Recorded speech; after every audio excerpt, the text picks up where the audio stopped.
في يوم لا نحتفي فيه بالخبر فقط، إنما نحتفي بصناعه أيضا. نفتح ميكروفون سلطة بلا حصانة على قامة لا تعرفها المناصب بل يعرفها الأثر.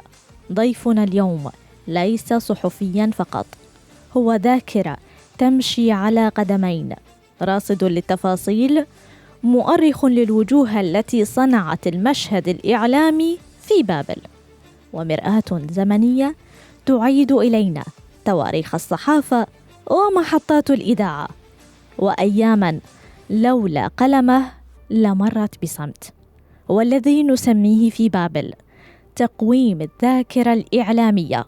يسعدنا أن نستضيف في سلطة بلا حصانة الصحفي والباحث جلال طالب.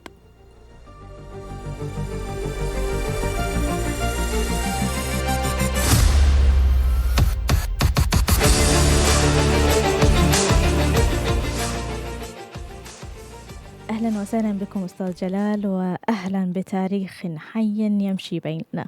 نورتنا وشرفتنا. حياكم الله أستاذ زهراء، مرحبا بيك، وسعيد جدا أنه اليوم أنا ببرنامجكم اللي على مدى 4 حلقات طبعا استفادت من الخبرة الإعلامية الكبيرة اللي طرحوها الزملاء قبلي.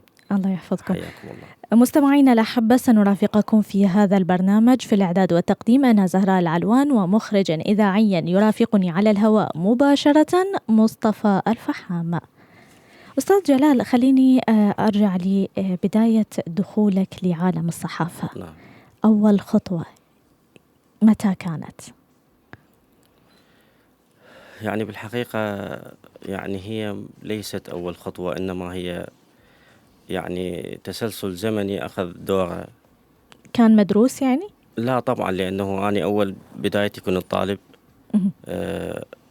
يعني بالتحديد أول مجلة أصدرت مجلة بالمدرسة اسمها صدى الفيحاء.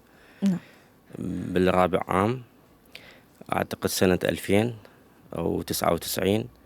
يعني كانت مجلة طلابية، تولدت عندي فكرة أنه أصدر مجلة مباشرة بلا مقدمات.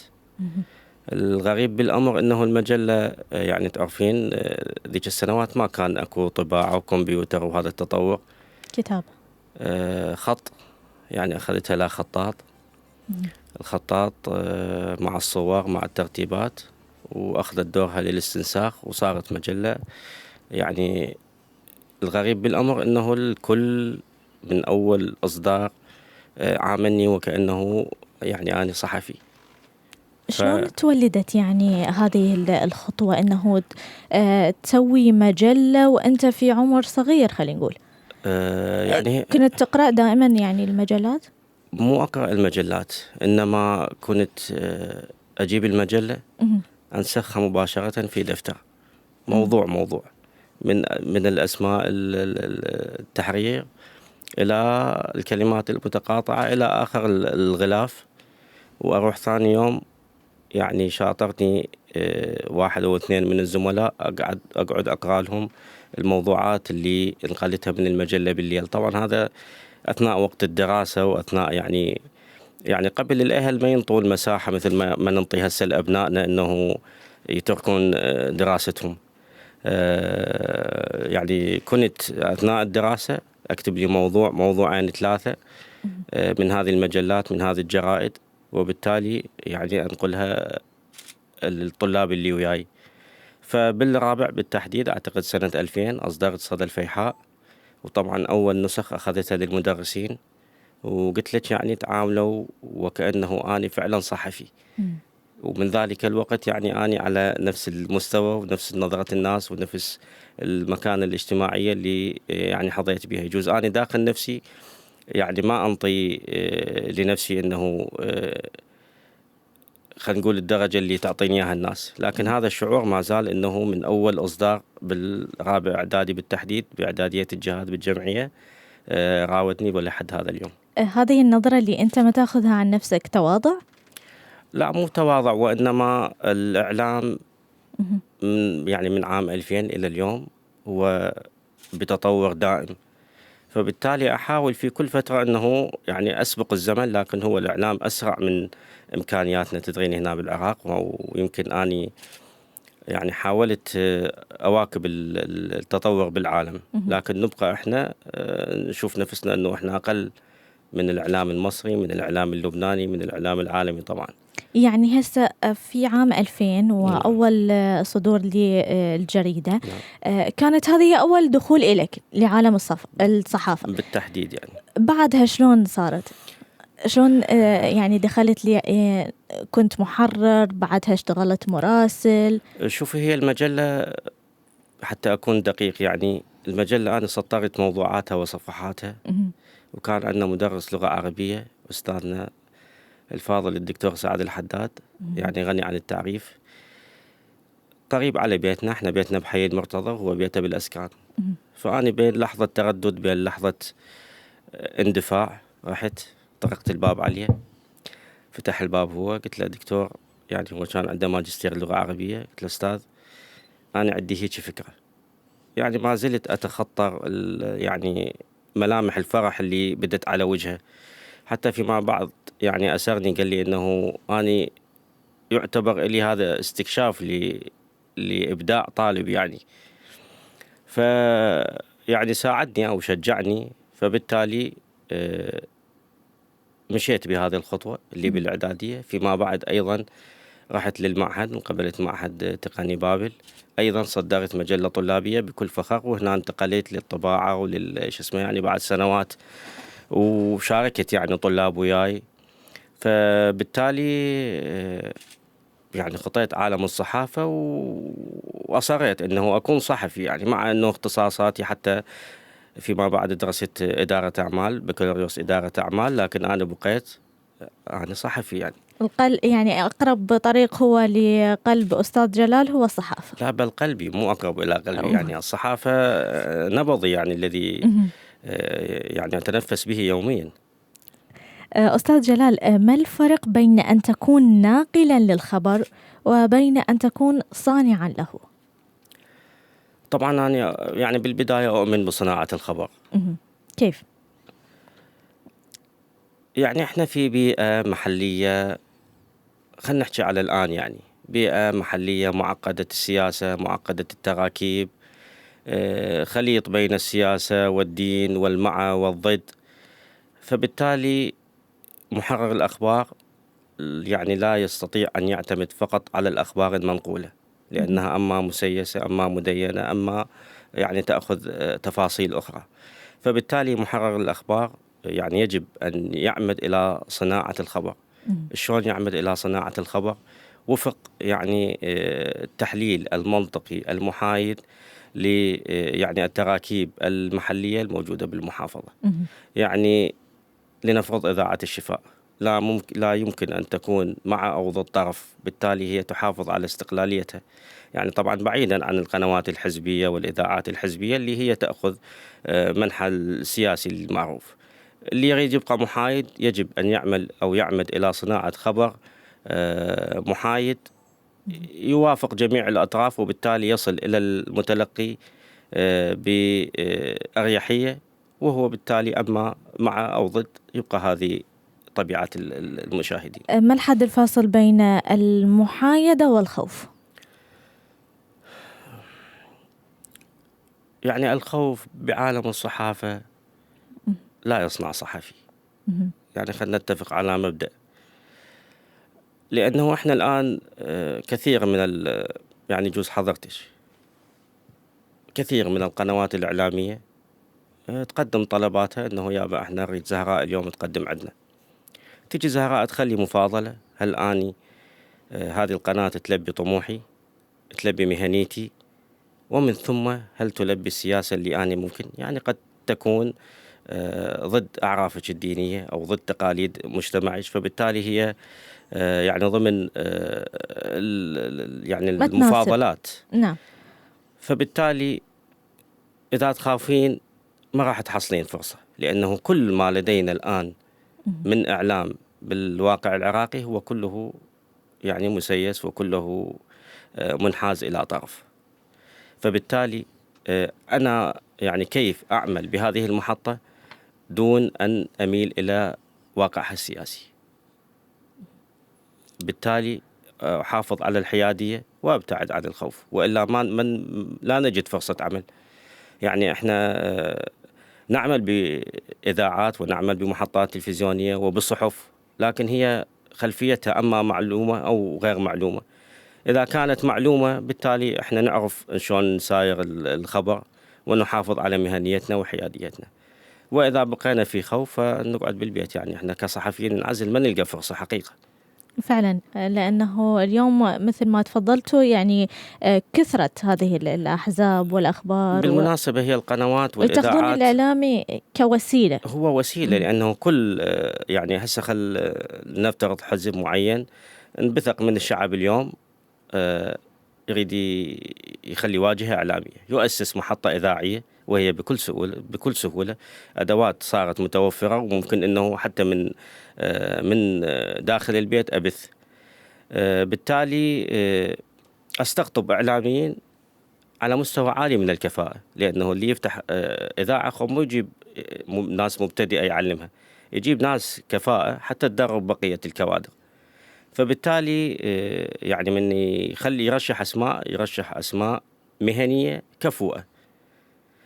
المهنية الكفؤة إذا ما اجتي لهذه الإذاعات اللي تابعة لهذا الحزب أو لهذه الجهة، بالتالي هي خسرت فرصة عمل.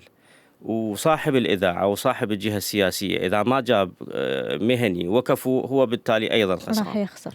فبالتالي هي يعني شيء مكمل للآخر. أستاذ جلال، تجربة المراسل الميداني غالبا تكون هي الأصعب، لكونك أنت في الشارع أو في الميدان وتواجه كثير من الصعوبات. برأيكم ما هو أخطر أو أكثر موقف ترك أثر في ذاكرتك خلال عملك كمراسل؟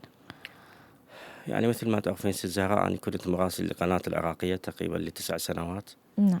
يعني من 2006 ل 2015، ومن ثم عملت في قناة أخبار الآن بالإمارات، مراسلهم بالعراق أقصد يعني، وهسه حاليا في قناة كربلاء.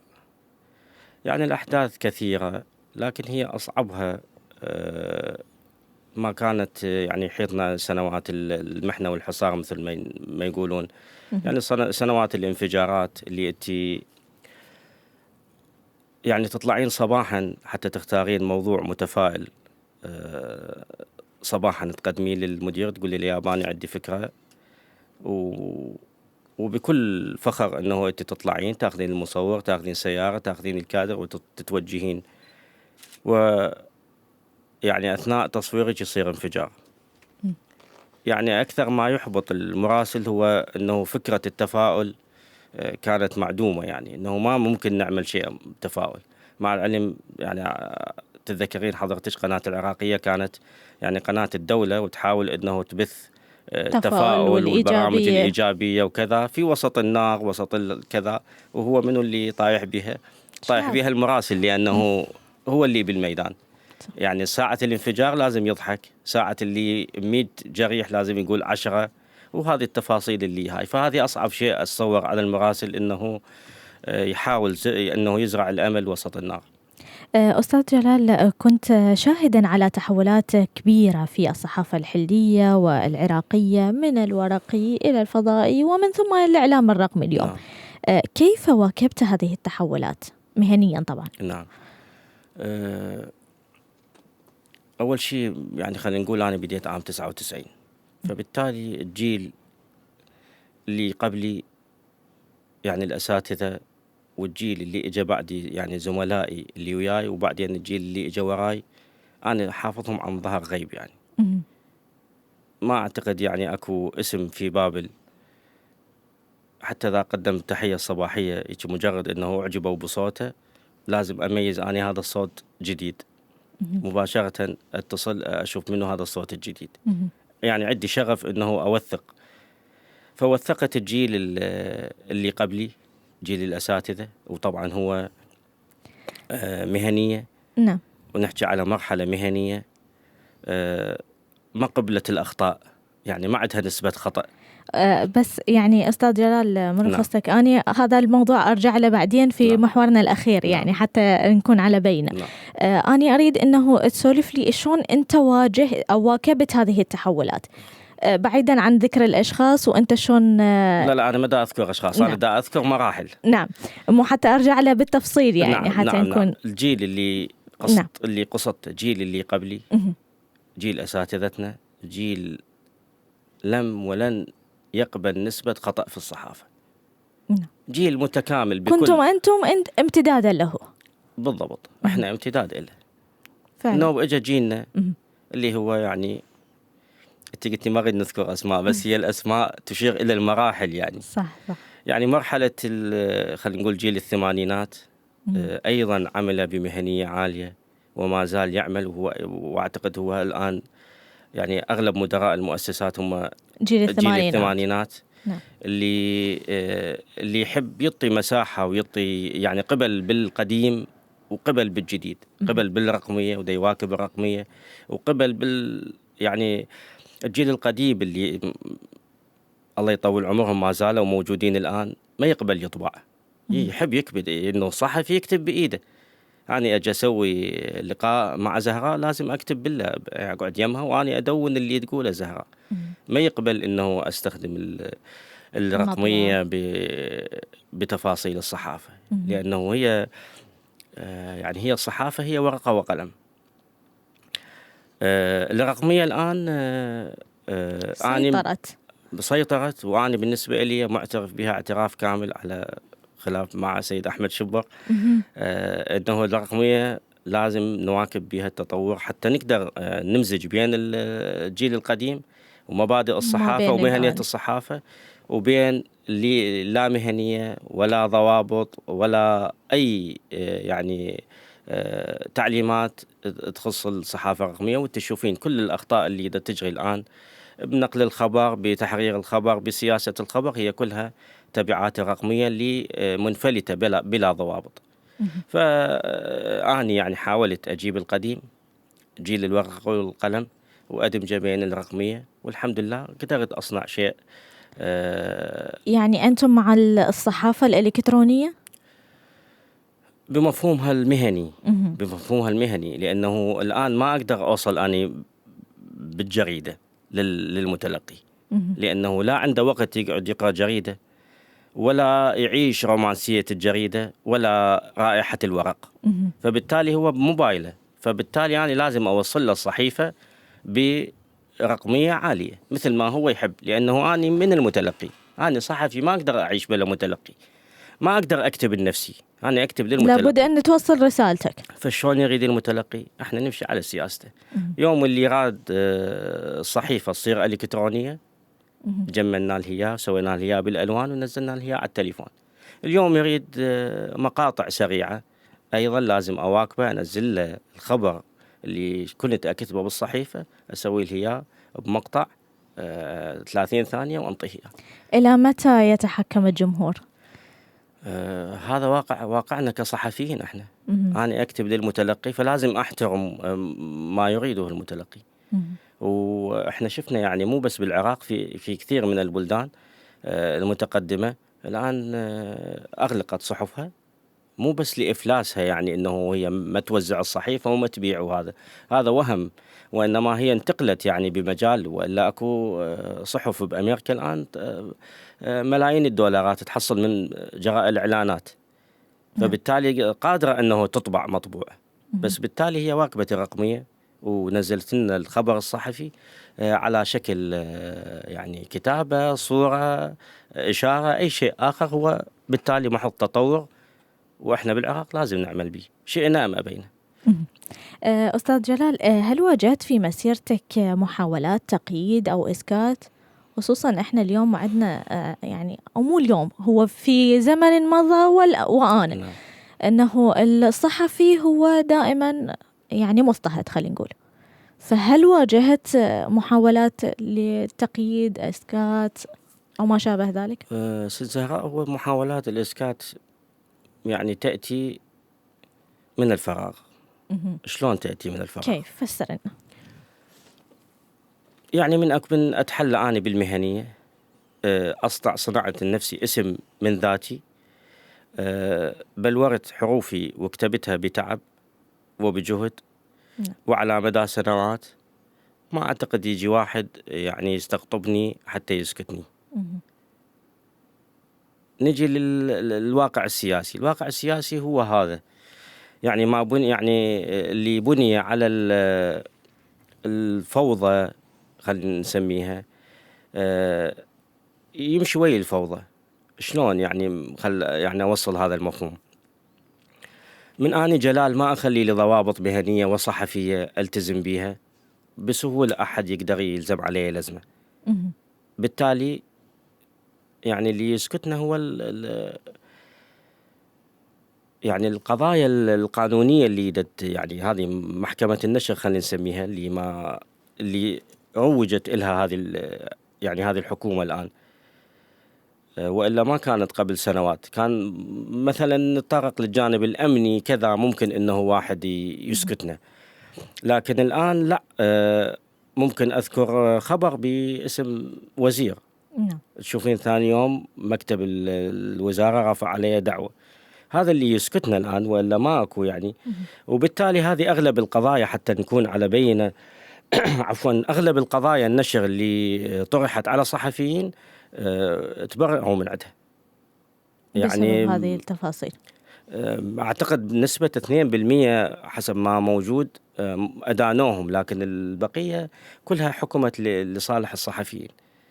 فبالتالي إذا كنت تتحلى بضوابط مهنية، بضوابط صحفية صحيحة، ما ممكن إنه بالمناسبة أغلب الصحف، أغلب الإذاعات لازم يكون عندها مستشار قانوني، حتى ممكن أنه يطلع على الإعداد للبرامج وإعداد الأخبار، حتى إذا كان هنالك ثغرة قانونية ممكن أنه حتى أنت تحصن نفسك وتحصن المؤسسة بالضبط. إحنا هذه ما نعمل بيها، نجي ونكتب الخبر مثل ما هو، بدون تسجيل، بدون ما احتفظ بتسجيل، بدون أن يكون عندي وثيقة أنه هذا المسؤول صرح أو كذا، وبالتالي نفيها كلش بسيط، وهو نفس المسؤول يغير بعد شوية ويرفع عليه دعوة أنه أنا ما قايل هذا الشيء، بينما أنا لو مهنيا محتفظ بالتسجيل، وهي هاي الضوابط المهنية الصحيحة اللي تربينا عليها. أما مشكلة الجيل الحالي اللي يعني يعمل بلا ضوابط، وبالتالي يروح لمحكمة النشر. وبالمناسبة يعني أنا أشوف هواي من الزملاء الآن يعتبر أنه أنا رفعوا علي 3 دعاوي، يعتبرها محط فخر أنه أنا محكمة النشر علي دعاوى، وهذا غلط. يعني الفخر مو أنه أنا أخطأ ويودوني لمحكمة النشر. الفخر أن لا تأتيني أي دعوة. ضوابط مهنية صحيحة أعمل بيها، صدقيني لا يوجد تكميم للأفواه سوى السياسية. هذا اللي إحنا يعني بعيدين عنه، لأنه ما عندنا الصحافة السياسية يعني معارضة أنه تشتغل ضد الدولة أو ضد الأحزاب وكذا. ما عندنا هذا الشيء، ما صار عندنا لحد هاي اللحظة. كل إحنا الصحفيين منقسمين، قنوات فضائية حزبية، قنوات فضائية دينية، وبالتالي كل واحد يشتغل للجهة مالته. ما الذي بقي ثابتا فيك رغم تغير المؤسسات الإعلامية اللي عملت بها؟ طبعا مهنيتي اللي تعلمتها من أساتذتي، المهنية اللي ما أحيد عنها أبدا. يعني قد ما غدت في بعض الأحيان في سياسة الخبر، في كتابة الخبر، في تناول الخبر، مرات نتأثر بموجة صحفية جايتنا من خارج البلاد. حقيقة أكو ملامح جمال بيها، لكن نشوف إنه إحنا مثلا ما ممكن إنه نعمل بها هنا. فبالتالي أطرح على أساتذتي إنه ممكن إنه نمزج بين هذا وهذا.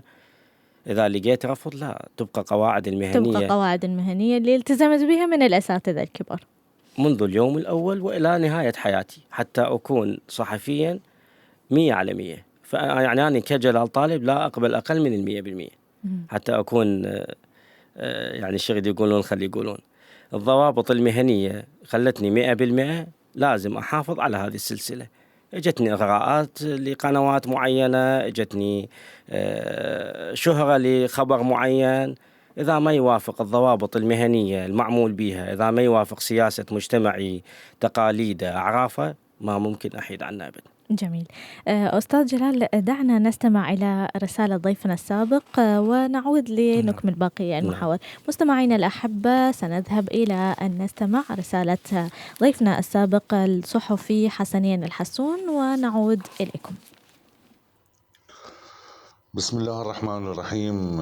إلى برنامج سلطة بلا حصانة الذي تقدمه الزميلة الإعلامية زهراء العلوان من إذاعة الشفاء المحترمة. تحية وتقدير واحترام.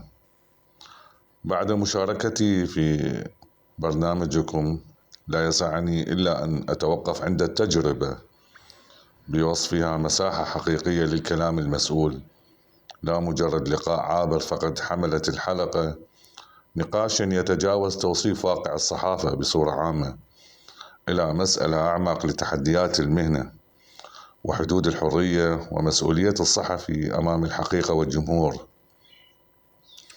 أرى أن ما يميز برنامج سلطة بلا حصانة هو إصراره على كسر المسلمات وفتح الملفات المهنية بلا مجاملة، وإعادة طرح الأسئلة الجوهرية التي كثيرا ما يتم تجاوزها في الخطاب الإعلامي السائد، وهذا بحد ذاته موقف مهني يحسب للبرنامج وفريقه ولإدارة الإذاعة أيضا.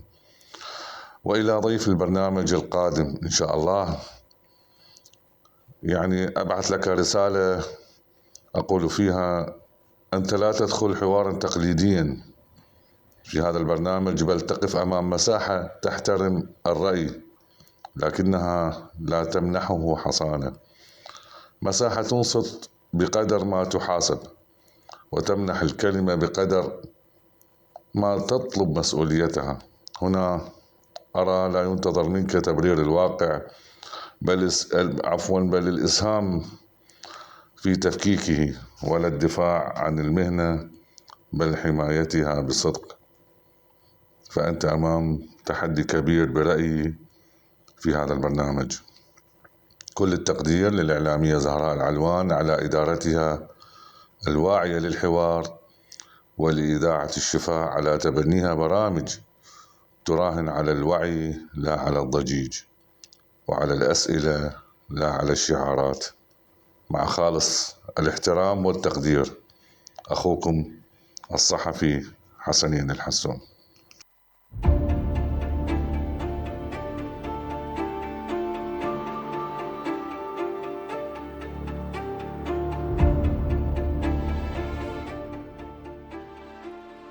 عدنا لكم من جديد مستمعينا الأحبة، وبرنامج سلطة بلا حصانة، وضيفي الكريم الصحفي جلال طالب. حياك الله أستاذ مرة أخرى. استمعنا للرسالة من الصحفي حسنين الحسون ضيفنا في الحلقة السابقة، وما هو رأيكم؟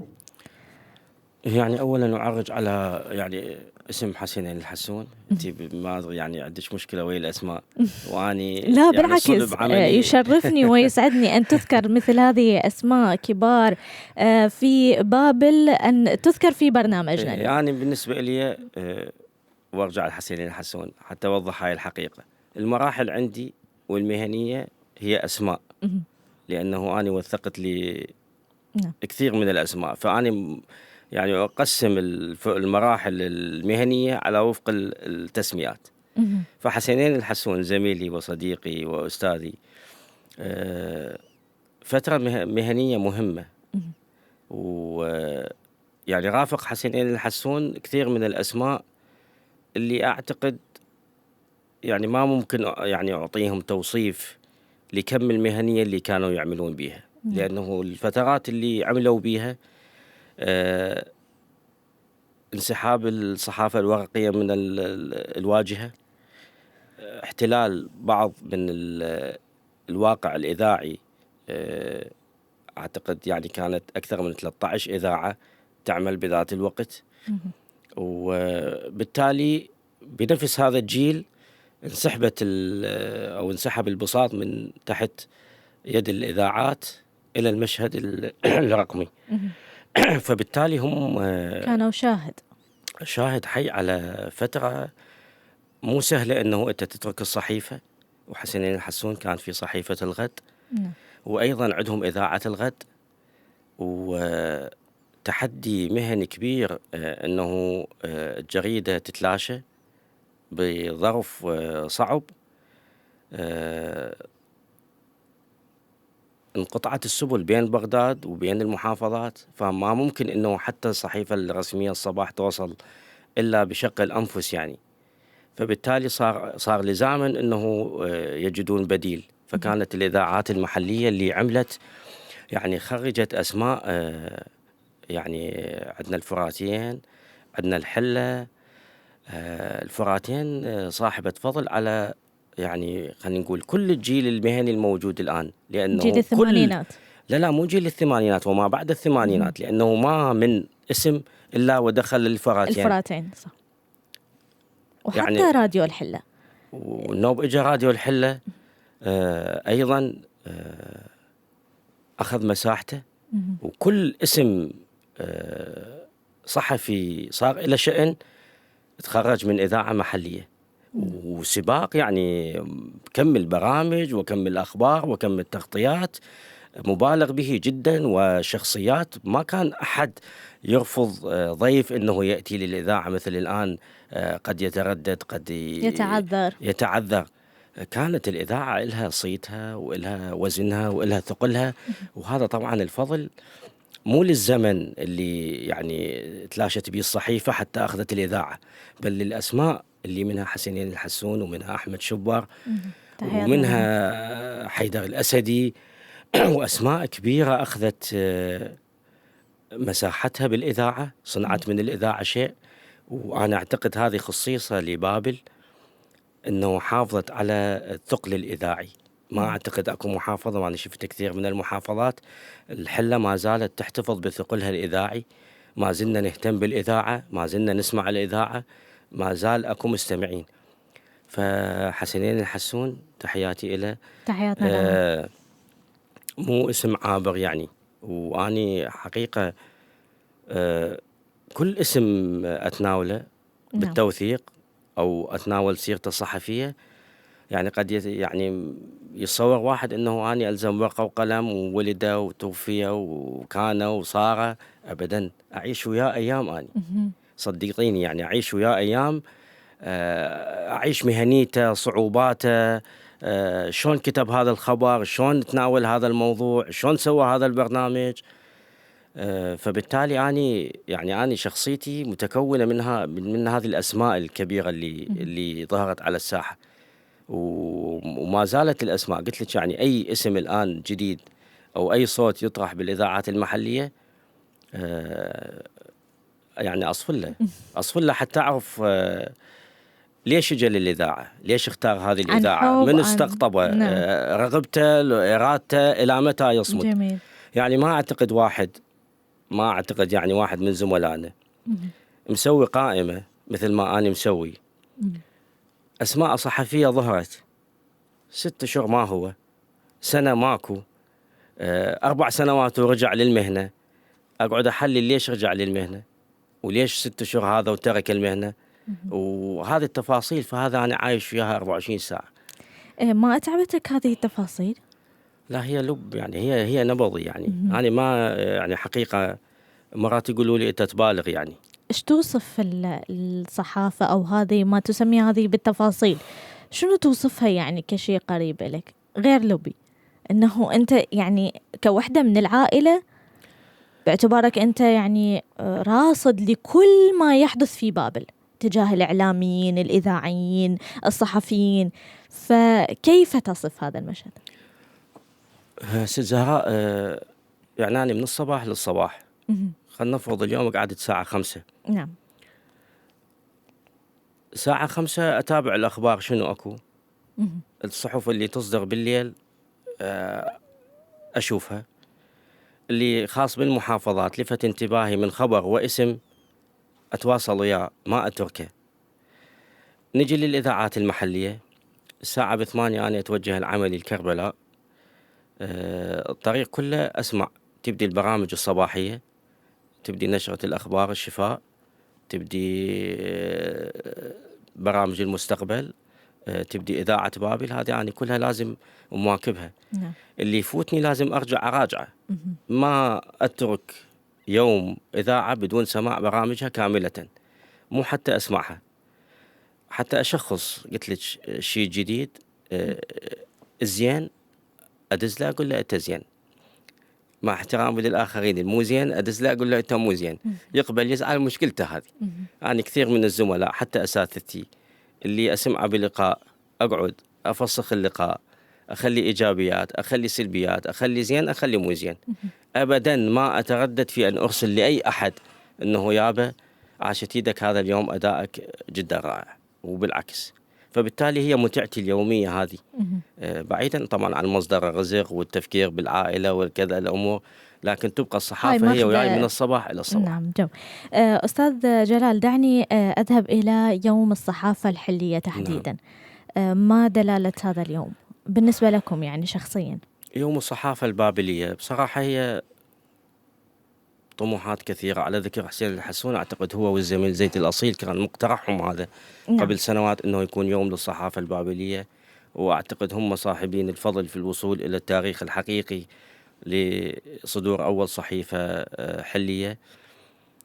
فهي إشادة بهم وبنتاجهم، وهم يعني أصلا حسين الحسون وزيد الأصيل هم أنا أعتبرهم فريق واحد، يعني فريق واحد دائما، يعني قلم واحد، هم سوا، قلم واحد. فبالتالي الصحافة البابلية يعني اللي كنت أتمناه واللي ما زلت أطمح له يعني. نعم. هذا الشتات اللي عند الصحفيين وعند الصحف والإذاعات يتلاشى، لأنه إحنا كنا في فترة من الفترات جيل معين يلتقي يوميا، يلتقي أثناء تنفيذ الأوردر، تغطية الموضوع. الآن الموضوعات صارت متباعدة، يعني قد ما يجمعهم موضوع خلال الأسبوع.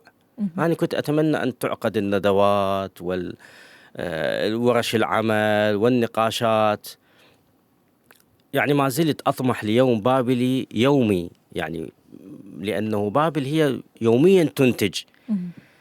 صح أنه صار يوم الصحافة البابلية يوم له تاريخ يعني يمر علينا كل سنة، مع أنه إحنا حقيقة ما احتفلنا بيوم الصحافة البابلية، يعني لم يأخذ دوره كما يوم الصحافة الكربلائية يحتفلون ويدعون المحافظات ويصير لها طنة ورنة مثل ما يقولون.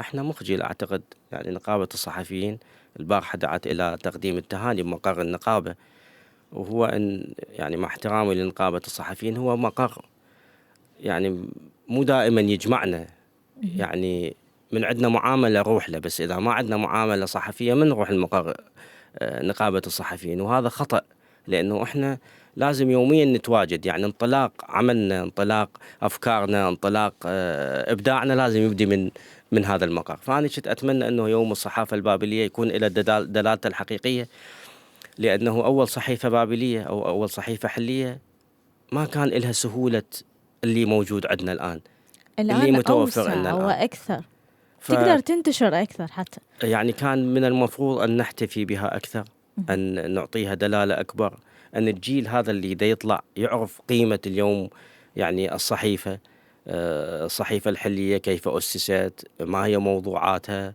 أعتقد هو مرور الكرام، يعني أقولها بخجل، يعني ما زلنا في بابل لا نحتفي برموزنا، لا نحتفي بإبداعنا، يعني لا نسلط الضوء على يعني الأسماء اللي لازم أنه نسلط عليها الضوء.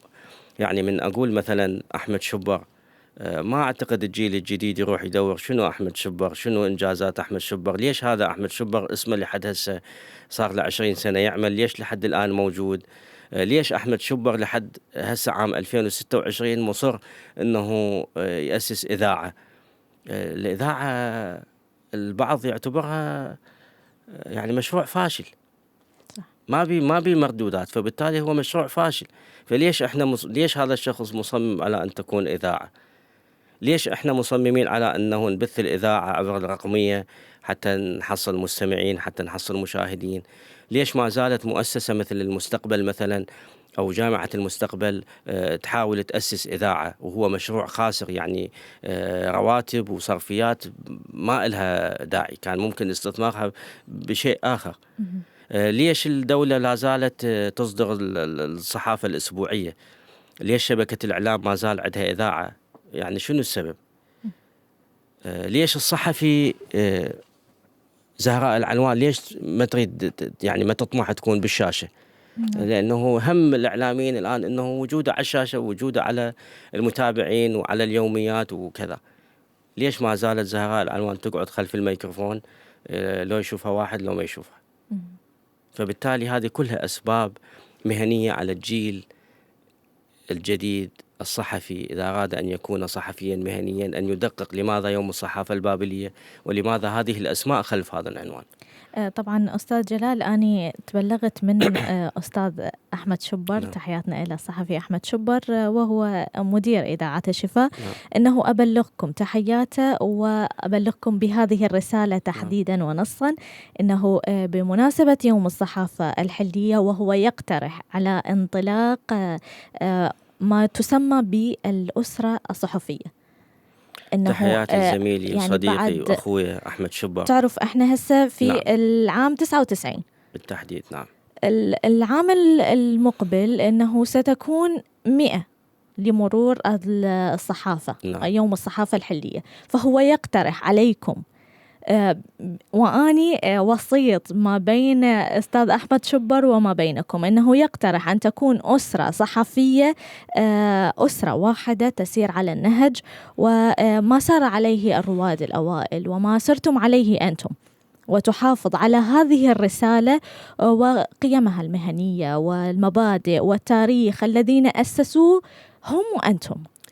ويعبر طبعا عن اعتزازه الكبير بدوركم في توثيق هذا التاريخ وفي توثيق كل ما يمر، يعني لأنه أنتم فعلا ما ذكرنا بالبداية راصد حقيقي لكل ما يحدث. ست زهراء، أول شيء تحياتي لزميلي صديقي وأخوي أحمد شبر. وأحمد شبر مو اسم، يعني كثير من المحافظات أما ورشة عمل أما ندوة أشير لأحمد شبر لأنه هو نموذج حقيقي يعني مؤسسة تمشي على الأرض. اقتراحه يعني مئوية يوم الصحافة البابلية إن شاء الله على محمل الجد، وهي دعوة لجميع الزملاء في بابل. يعني لا نريد أن نخصص النقابة وبعضهم مع النقابة أو ضد النقابة، ولا نؤسس لإذاعة ولا لصحيفة. الكل معني بمئوية يوم الصحافة البابلية، أن يكون العام القادم إن شاء الله هو احتفاء حقيقي لهذا اليوم، تمجيد حقيقي لكل الأسماء التي عملت في بابل بلا استثناء، بلا استثناء. ومن تعذر بعدم وجود قاعدة بيانات فقاعدة البيانات موجودة لدي. كل الصحفيين من مر منهم، من عمل شهرا وعمل سنتين، أسماء كثيرة وكبيرة، ربما بعضها صعوبة العيش أجبرها على أن تترك مهنة الصحافة، لكنها تنبض صحافة وتسمع لكثير من المعوقات الموجودة الآن. هي دعوة لكل الزملاء أن يكون إن شاء الله العام القادم إعلان عن تأسيس الأسرة الصحفية البابلية حتى تكون نموذج لكل المحافظات. حقيقة إحنا في بابل نفتقد، يعني تخنقني العبرة حين أقول أن كثير من الصحفيين الحليين البابليين يعملون في المحافظات. صدقيني الحلة ومؤسسات الحلة ومالكي مؤسسات الصحفية في الحلة للأسف يعني لم يتمكنوا من لم شمل الصحفيين. كثير من المحافظات، بغداد، مؤسسات بغداد، طبعا أنا أحكي على مؤسسات إداراتها من الحلة، إداراتها، مو أحكي كوادرها، دا أحكي إداراتها الناجحة. المؤسسات الإعلامية الناجحة هي إداراتها من الحلة. فالحلة أولى بها أن تكون يعني أسرة واحدة، أن ترجع الإذاعات، أن نفتح. أغلبنا كل إحنا عندنا مصدر عيش أكيد. ممكن أن نعيش خلال 8 ساعات نأدي دوام نستلم راتب، لكن الوقت المتبقي يجب أن تعود الإذاعات المحلية، يجب أن تعود الصحف، يجب أن تعود، وهي كلها إمكانية بسيطة.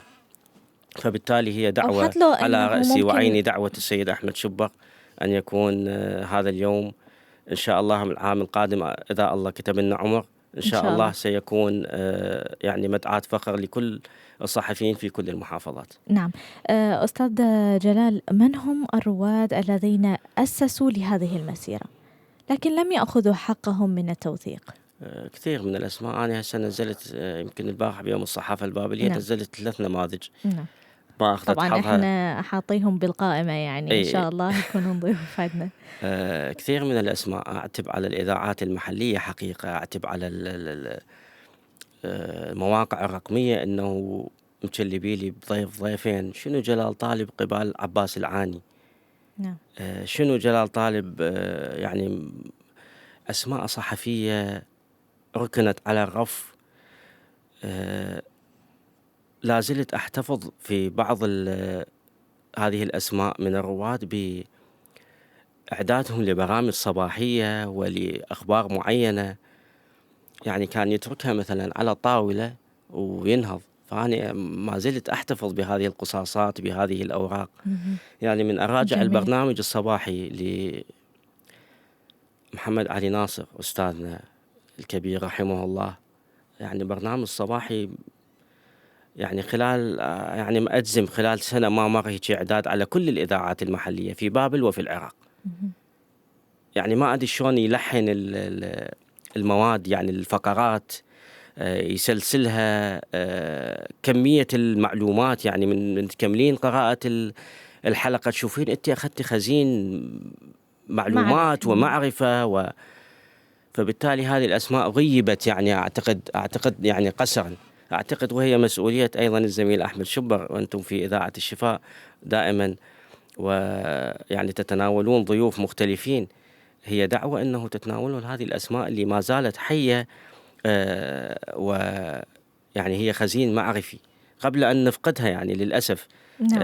أنا حاولت أتناول يعني بصراحة حتى أكون على ثقة. نعم. أنه أستاذ أحمد يعني تعرف هو يعني واكب هذا الجيل، جيل الثمانينات وجيل القبل والقبل، فإنه نقول إنه إحنا عدينا قائمة بالأسماء، وسيكون هذا الموسم الأول وستكون هناك مواسم أخرى لسلطة بلا حصانة من الشباب ومن الرواد. يعني فحتى أكون هذا تصريح سأقوله من هذا المنبر، يعني إذا تسمحي لي، فهذه الأسماء اللي ذكرتوها أنتم البارحة، هذه الأسماء هي موجودة في القائمة، وإن شاء الله سيكونون ضيوف لدينا. بالمناسبة حتى طبعا إضافة إلى أسماء أخرى، يعني هي كثير من الأسماء اللي مو فضل إنه إحنا نطلعها، بالعكس للساحة. هم فخر إلنا أنه إحنا نستضيفهم. يعني حقيقة أنا لو بيدي يعني أصنع تمثال لكل هؤلاء، لأنه هم ما علموني ولا درسوني ولا كانوا قريبين من يمي. شوفي أنا أيام المرحلة الإعدادية على ذكر أول صحيفة أسستها، نعم. كنت ملتزم أحضر يعني جلسة اتحاد الأدباء والكتاب يوم الخميس، وجلسة الشعراء الشعبيين يوم الجمعة. نعم. كل أسبوع خميس وجمعة أنا مخصص وقت لهذه. فهذول أنا كنت أقعد بالأخير وهم أساتذة كبار، طبعا أخجل أسلم عليهم وأخجل إنه أتكلم وياهم، هاي يعني بس أحضر، بس يعني أراقب اللي يطرحوه، يعني الجلسات اللي تطرح. تعرفت على هذه الأسماء، أخذت من عندها بدون أن أكون قريب من عندها. حتى ما زلت يعني أشخاص صحفية كبيرة أو أدباء أو فنانين ما زلت يعني أخشى أنه أسلم عليهم، لأنه أنا أشوف نفسي يعني بعد مراحل كثيرة حتى أوصل لربع اللي هم حققوا. بالتالي أراقبهم على صفحات الفيس، أراقبهم على الجلسات اللي تقام وأتعلم من عندهم. لكن أنا كل حسرة. هل أنصفت الأجيال الجديدة تاريخ من سبقهم؟ لا طبعا، والدليل يعني أنت جايبة جلال طالب وعايفة عباس العاني. لو يعني جيلكم يهتم أكثر بهذه الأسماء المهنية، بالتالي يعني حتى دعوة لحضرتك وبرنامج هذا البرنامج الرائع أنه يكون يعني ينطي تعليم أكثر ما ينطي. يعني من أستضيف عباس العاني أنا أحصل على درس تعليمي مهني مجانا. نعم. بالتالي أنا فدت نفسي وفدت الآخرين. فبالتالي هو مو فضل إنه نسلط الضوء على هذه الأسماء ولا نأخذ من عندها معرفة، وإنما هو يعني نوع من رد الجميل حقيقة. يجوز نختلف وياهم مذهبيا، يجوز دينيا، يجوز سياسيا، يجوز اجتماعيا نختلف وياهم، بس بالتالي احنا المعرفة لا تقف عند هاي الحدود، يعني لازم ناخذ من الكل. هذه يعني شئنا أم أبينا هذا تاريخ. أكيد طبعا. يعني للأمانة كل الأسماء اللي أتناولها، بالمناسبة أكو شيء مهم جدا يعني لازم أقوله.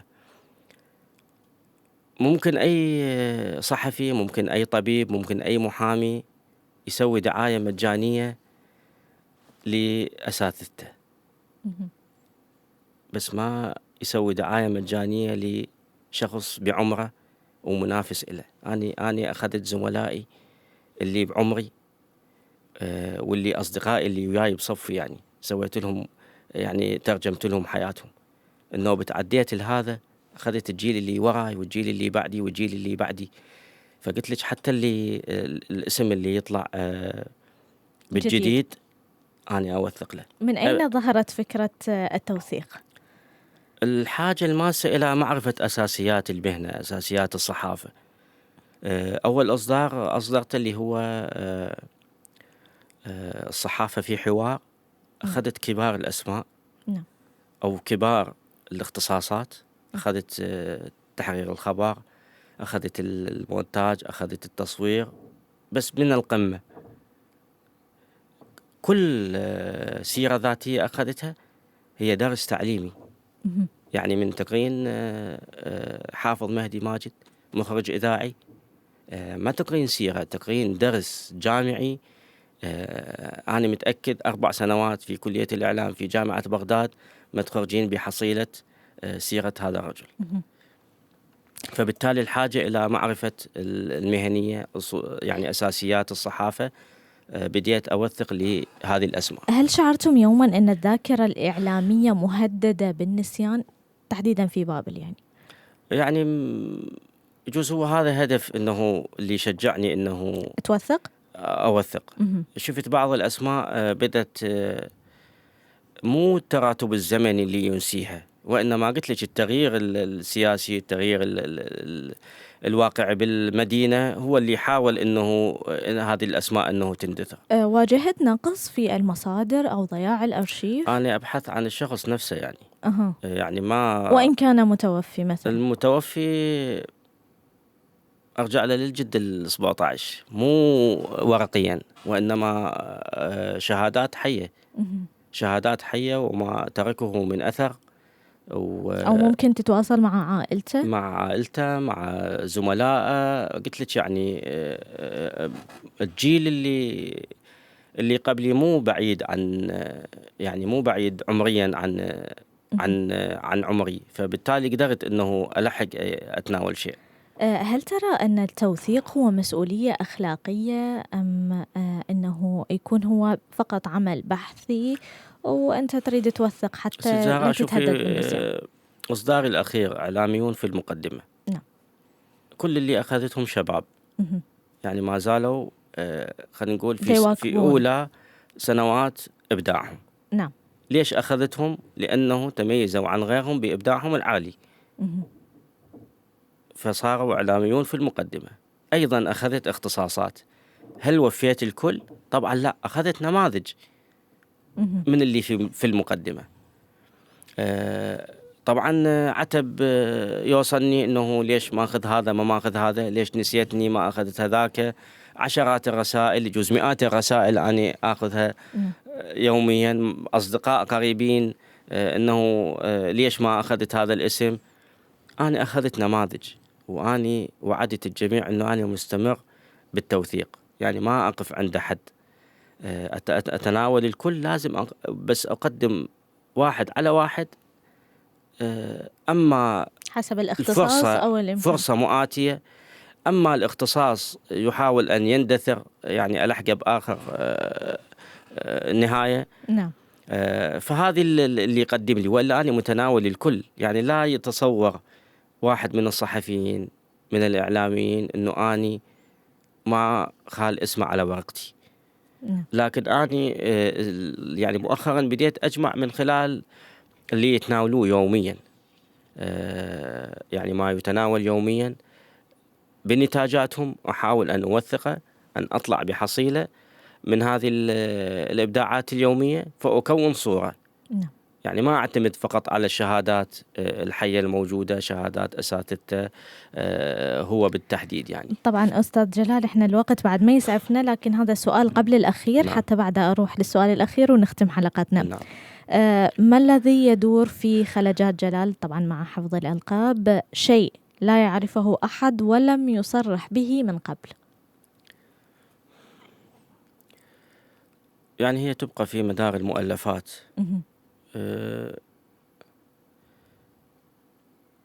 تناولت المتوفين، زملائنا رحمهم الله المتوفين والشهداء. تناولت كبار الأسماء الموجودة.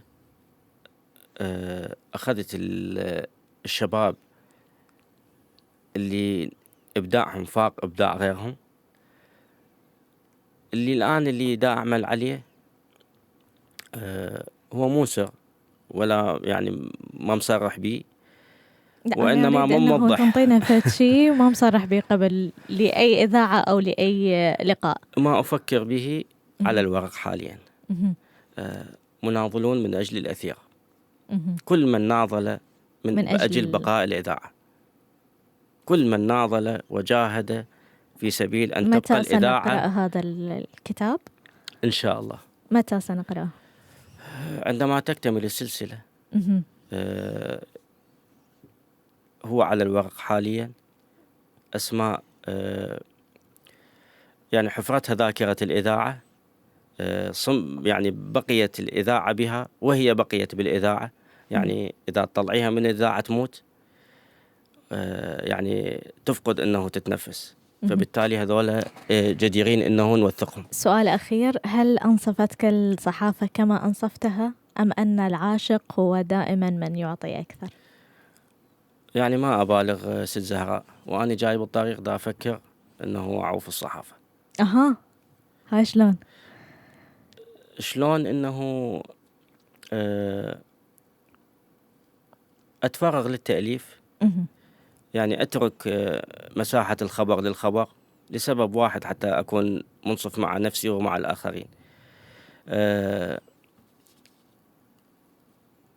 نعم. سوء مهنية يعني قادة المؤسسات الإعلامية في بابل. لا ما دا أحكي في بابل، يعني دا أحكي في عموم المشهد الصحفي.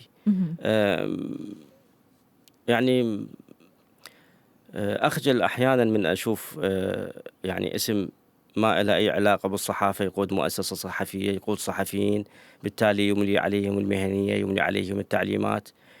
وأني يمكن معروف عني أنه أنا يجوز كل 3 سنوات، كل 2 سنين، كل 6 أشهر في مؤسسة. شو وقت ما أشوف أنه هذه المؤسسة فقدت أنه أنطيها شيء أو فقدت أنه هي تنطيني شيء، مباشرة بلا تفكير أحول إلى مؤسسة أخرى.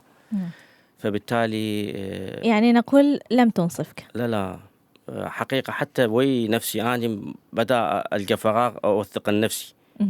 يعني أنت دائما من توثق تاريخهم. حقيقة مرات أقول إنه لعله ما ممكن يعني أحد الأشخاص هو يوثق. لا ما أجد أحد يوثق لي. يعني جوز اليوم على قولة لا واحد أنا سمعت من أحد الأشخاص أنه قال سيأتي يوم وأوثق أنا لجلال طالب. أنا ما أقدر هسه أصرح باسمه. لا يوثق لي من باب مؤلفاتي، لكن ما لحد الآن ما حد اطلع على مكنونات إنه أنا ليش يعني ليش الصحافة هي رقم 1، ليش رغم كل التحولات يعني السياسية والاقتصادية والمعيشية وكذا ما زلت أنا مصر أنه أكون صحفي. ليش ما زلت أنا يعني ليش أصر على أنه يابا أنت تعال مثلا على تحرير الأخبار أقول لهم لا أنا مراسل. ليش لحد هسه أنا وشيباتي وضعي مصر على أنه أنا أكون مراسل. طيب هو سيأتي يوم ونعرف هذه الأسباب. يعني للأسف أنه إحنا عندنا محاور أكثر، لكن الوقت بعد ما يسعفنا. هي ساعة يعني صحفية قد لا تكفي يعني لملمة الموضوعات. نعم. وصلنا وإياكم إلى ختام حلقتنا لهذا اليوم. يعني شرفتنا ونورتنا وأسعدتنا الله. سعيد بهذا اللقاء جدا. أني أول شيء سهلت علي أنه أتناولك بالتوثيق. الله يحفظكم. شفتك وجه لوجه. ثانيا على رأسي وعيني أن أتي لمؤسسة يقودها أحمد شبر، يسعدنا. وثالثا الفخر والشرف الكبير أنه أنا بإذاعة تابعة لمرقد العلوية الشريفة بنت الحسن، وهذا يعني فخر ما بعده فخر. طبعا حتى لا أنسى جهود السيد المخرج مصطفى الفحام، وأنا أعرف المخرجين أكثر من المقدمين لأنه أتعامل مع ما يقدمه يوميا. فتحية للجميع، حياكم الله. جزيل الشكر لوجودكم أستاذ جلال. نعم أحبة المستمعين، وصلنا وإياكم إلى ختام حلقتنا لهذا اليوم من برنامج سلطة بلا حصانة. كنت معكم في الإعداد والتقديم أنا زهراء العلوان، وضيفي الكريم كان معي الصحفي جلال طالب، وفي الإخراج المباشر معنا مصطفى الفحام. تقبلوا تحياتنا وننتظركم في الحلقة القادمة. في أمان الله.